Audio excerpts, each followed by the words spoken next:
Hi everybody, my name is Samantha. I'm a professional patient who is working her way up to hopefully become a better person this year after a really rough year last year.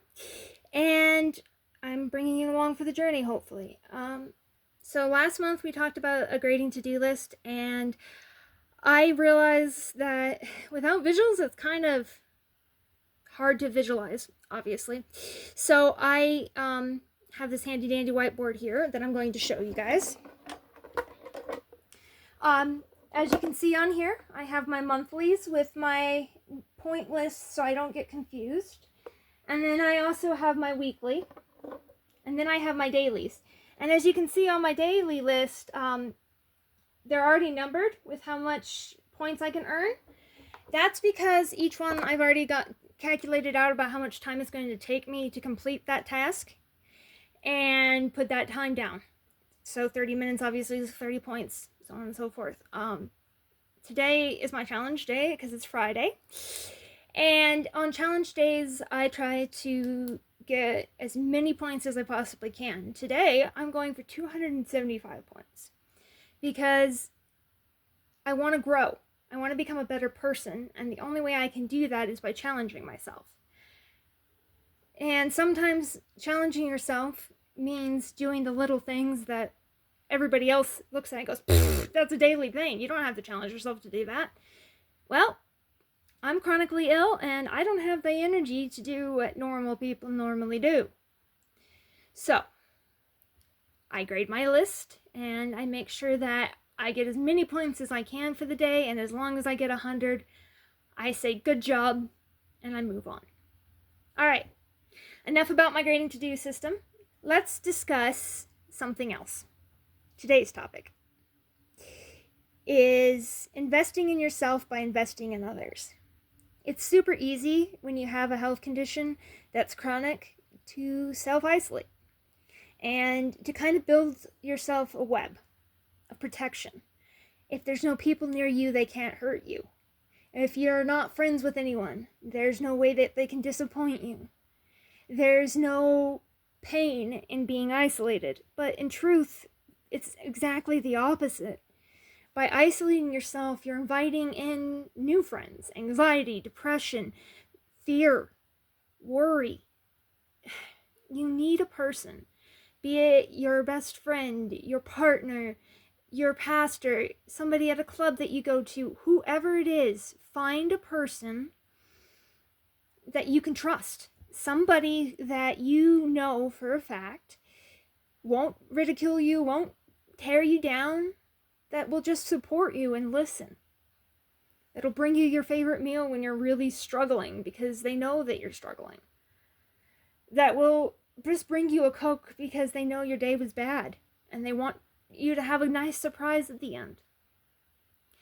For me, that person is my partner, and for the last 10 years, they've been by my side, telling me when I'm being stupid, telling me when I'm being smart, pushing me to be a better version of myself. And because of that, I keep growing. I'm not going to say I'm perfect because I'm far from it, obviously.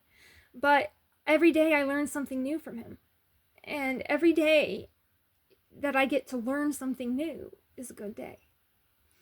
So my favorite thing to say is do what you can, when you can, how you can, and make tomorrow a better day.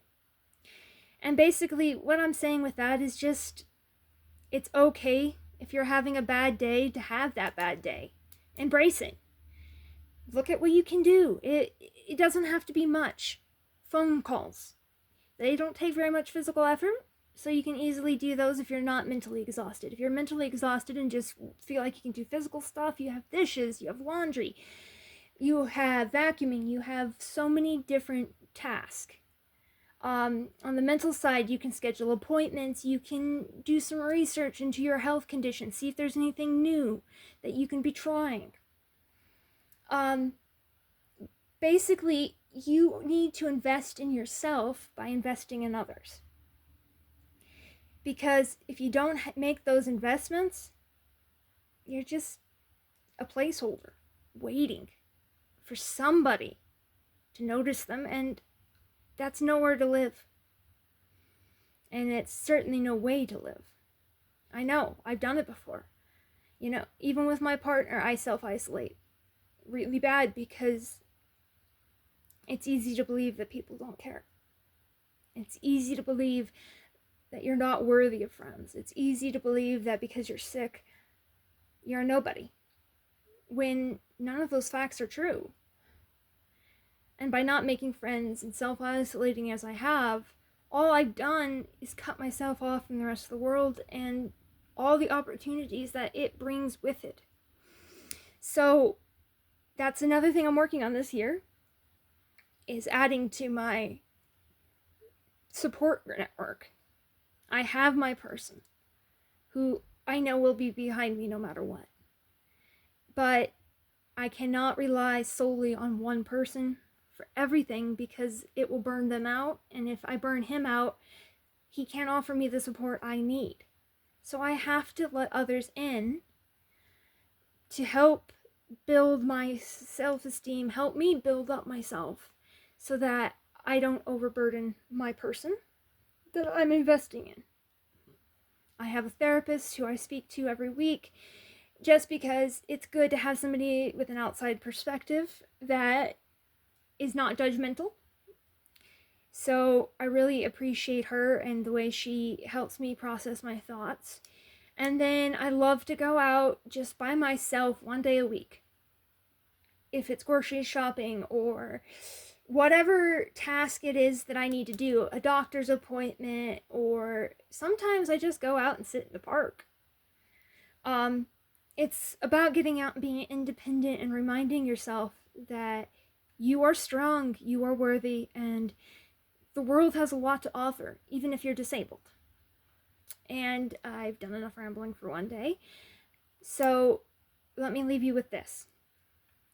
Try this week to join a pen pal site, or go to church, or join a club, or reach out to a friend you haven't talked to in a while and restart that friendship.